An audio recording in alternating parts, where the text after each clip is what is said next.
stretch gitu ya. Tambah biar badannya lentik ibu-ibu. Ada lagi sekarang, mohon maaf ibu-ibu yang lagi marah akhir-akhir ini, supaya ibu-ibu ini paham, biar nanti difahamkan ke anak-anaknya. Sudah mulai dinormalisasikan yang namanya operasi plastik. Wah, ini betul-betul marak sekali.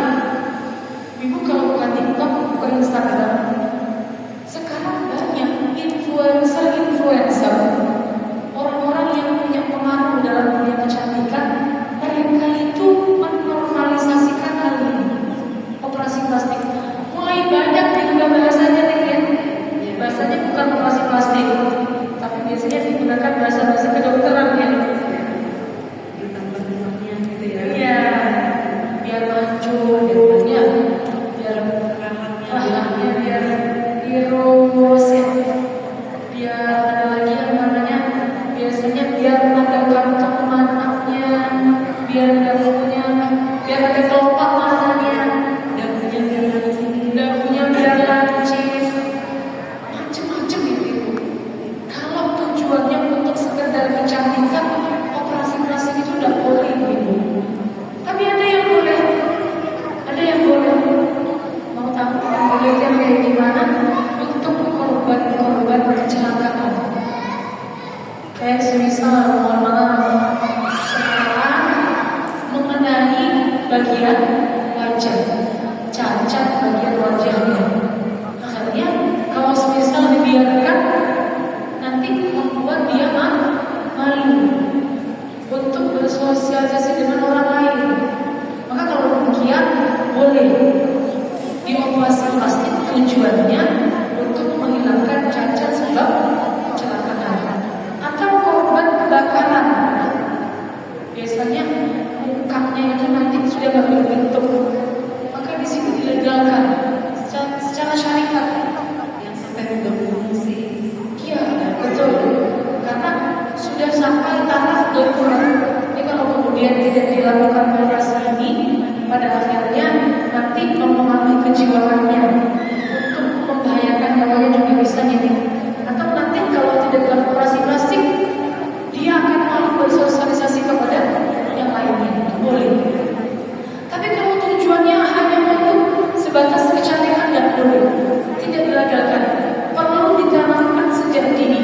Innallaha la yanzuru ila ajsamikum wala ila suwarikum, walakin yanzuru ila qulubikum.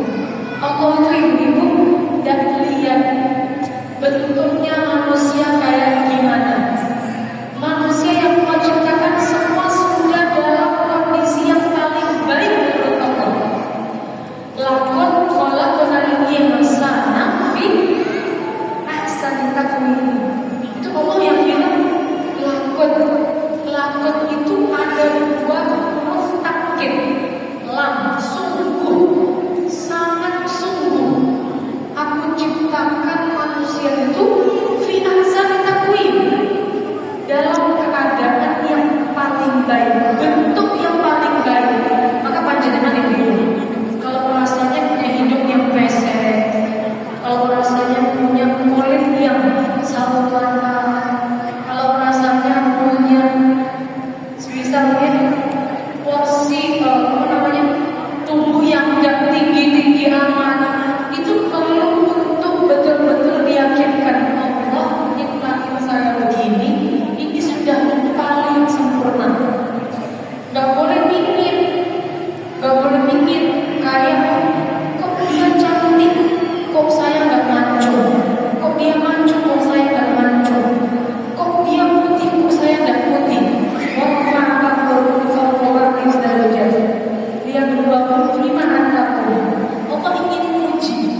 Sebenarnya mau nggak sih syukur sama yang sudah Allah beri? Jangan caci ilmu akhlak. Ini wajib ibu-ibu. Sekarang akhlak ini lagi viral. Betul. Viral yang namanya kurang dalam hal ilmu akhlak. Tidak perlu kita sebut, tidak perlu saya sebut, tidak perlu kita bahas. Yang kita jadikan sebagai percontohan adalah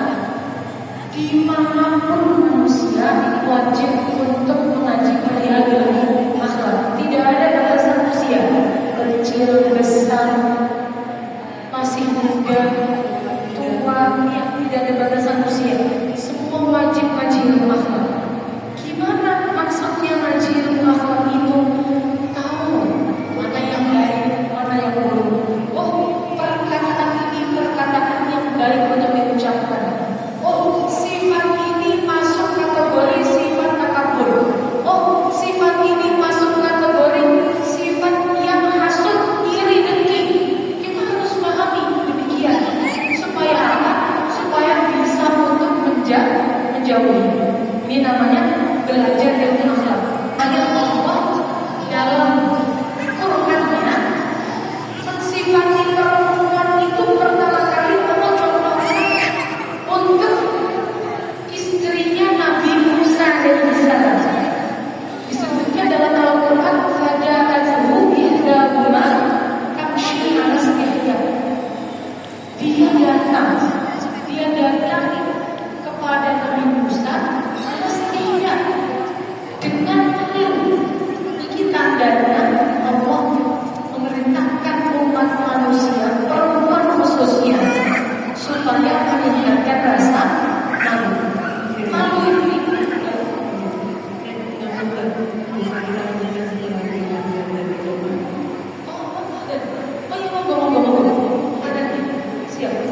kita sudah dianjurkan di awal untuk beribadah kepada Allah, diwajibkan untuk beribadah kepada Allah.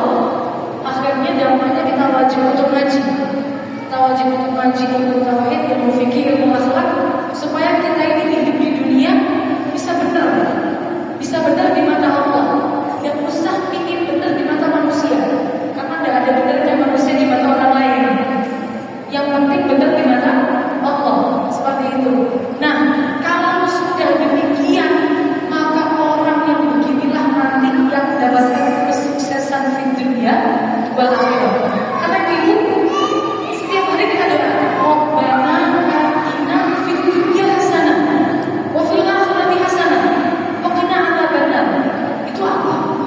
Kalau tidak yang dinamakan kesuksesan dengan hal itu, kita dapatkan hasanah fid dunya wa hasanah fil akhirah. Hasanah fid dunya itu apa? Kullu ma yuwafiqu al-Qur'an walakin yu'inu 'ala ad-daril akhirah. Sesuai dengan keinginan manusia, tapi menolong dia untuk kehidupan akhiratnya. Maka ibu-ibu, kalau di dunia ini kita syukur banget jadi umatnya Nabi. Kenapa syukur? Kita bisa melakukan hal-hal yang sifatnya kelihatannya duniawi, tapi hasilnya dapat pahala. Contoh, nyon sewu, kerja, cari uang. Duniawi betul. Duniawi, cari uang sifatnya materi, sifatnya duniawi. Tapi kalau tolong halal, nyari harta halal yang kita niatkan supaya nanti bisa buat ibadah, supaya tidak bergantung kepada manusia yang lain, supaya tidak menjadi beban bagi orang lain, maka tolabul halal menjadi suatu amal ibadah. Ini kan duniawi, tapi karena niatnya yang baik bisa menjadi amal ibadah. Contoh lagi, makan itu sifatnya duniawi, ibu. Makan apa kemudian adalah suatu ibadah? Gak mesti, tergantung siapa yang makan. Kalau yang makan orangnya tidak niat, cuma makan aja, yang penting kuliner aja lah. Mau makan bakso, cuma makan bakso aja, gak ada sifatnya dia niat-niat apa dah ada. Tapi kalau ibu-ibu makan bakso yang aman niatnya, supaya kenyang. Kalau kenyang nanti saya kalau mau sholat gak kepikiran makan bakso, dapat ibadah, dapat pahala. Ada lagi lebih pahala, bisa lagi lebih dari itu. Makan bakso, kita beli bakso niatnya untuk sedekah sama sesama orang muslim. Karena kita membeli dagangan orang lain itu termasuk kita bersedekah, melariskan dagangan-dagangan orang lain, dapat tambahan pahala. Namanya ini adalah hasanah fid dunya. Termasuk punya anak solih, itu adalah hasanah fid dunya. Punya